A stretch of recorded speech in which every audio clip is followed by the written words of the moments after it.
Bonjour à tous, soyez les bienvenus dans le Journal de l'Afrique. Voici les titres. En République démocratique du Congo, les consultations sous l'égide de la CENCO se poursuivent, mais aucun accord politique n'a pour le moment été trouvé entre la majorité et l'opposition. En attendant, le nouveau gouvernement a été investi et de nouvelles arrestations ont eu lieu, notamment à Lubumbashi. Mais d'abord, à Kinshasa, les négociations entre le pouvoir et l'opposition devraient se poursuivre jusque tard dans la nuit de jeudi à vendredi.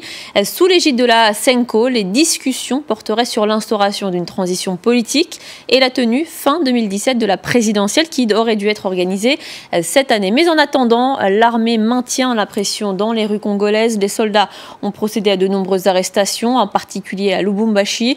Et puis, à peine annoncé, déjà investi, le nouveau gouvernement a été présenté ce jeudi, comme nous l'explique notre correspondant Thomas Nicolon.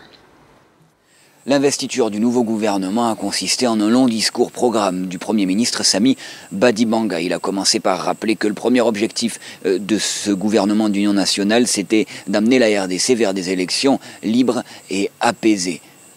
Il s'est ensuite fait bien plus percutant et offensif. Il a déclaré que le gouvernement veillerait à stopper les arrestations arbitraires et les procès politiques. Il a pointé du doigt la corruption qui gangrène le pays, a-t-il dit.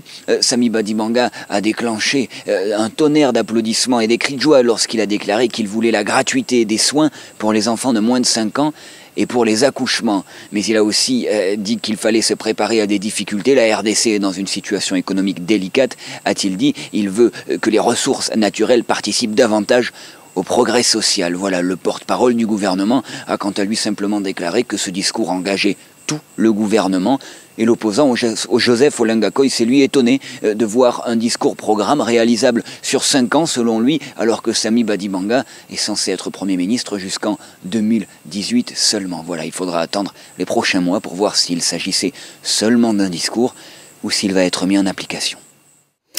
Et toujours en République démocratique du Congo, 13 civils ont été tués dans le village de Badouan-Langa, au nord Kivu, à l'est du pays. Selon les autorités, l'attaque a été menée par des miliciens Hutus, les Maï-Maï Nyantura. Ils ont également brûlé une centaine de maisons.